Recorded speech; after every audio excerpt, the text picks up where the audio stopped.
Hello mga ka-truckers! Ito na naman tayo guys. Pagmasdan natin ngayon ang anong tawag nito guys? Ang tawag nito sa inyo? Wheel loader. Gumamit siya ng boom para maibaba yung mga chemical, mga ka-body. So pagmasdan natin kung paano niya ibababa yung mga chemical body mula sa 5-axle extended low bed. So ayan, yun guys. So minsan kasi guys, ang nagbababa ng mga chemical na yan is crane. Yung ring na yan, sa crane talaga yan. Pero pag walang bakante ang crane, yan, ito po yung wheel loader nagbababa. So ayan guys, parang ang gaan lang guys, no?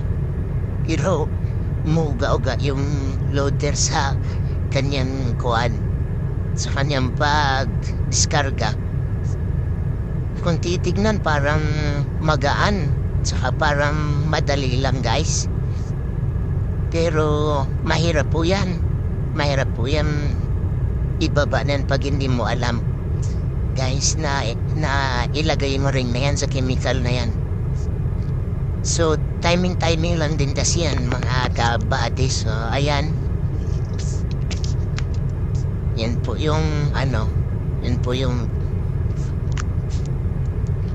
tamang ginagawa kapag yan ay kapag nagbababa ng chemical ang wheel loader mga kabady.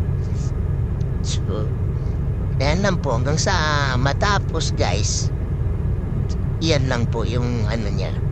Tingnan niyo guys, oh, muga-uga yung loader. Akala niyo magaan yung chemical na yan, no?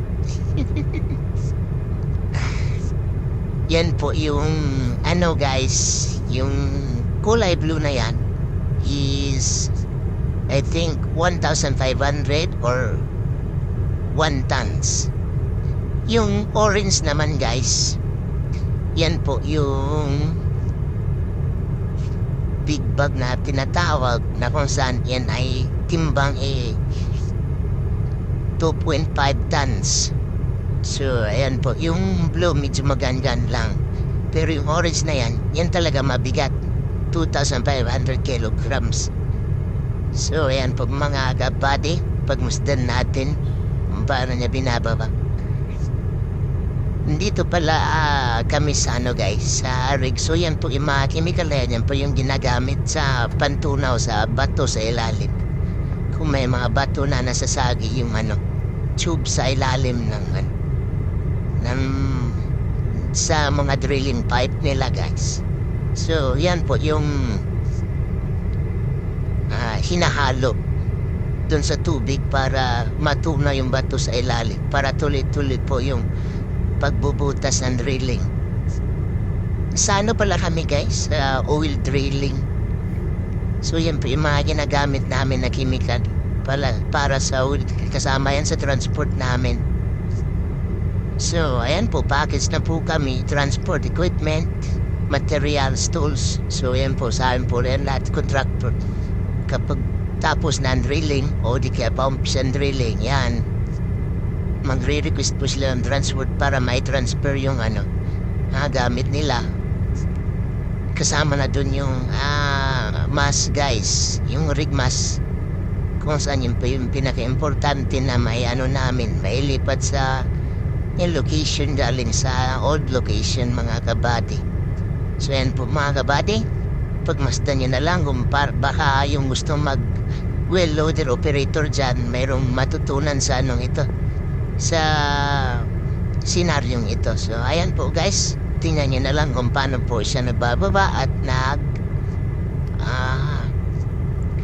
kung paano niya kinukuha doon sa 5-axle extended low bed mga guys, mga kabady. So kasama po yan sa mga trabaho namin mga kabady. So ayan po, sa mga hindi pa po nakakaalam, ganyan lang po yun guys. Wala nang tao na nagtatanggal niyan sa ring pag binababa. Yung pagsuot lang ng ring. Saka, yun po yung Yun lang po yung ano, importante yung pagsuot ng ring. Pero kung di mo rin alam paano isuot yan, guys, kahit maghapon na dyan, hindi mo talaga maisuot yan, guys. So, ayan po guys, tingnan nyo na lang.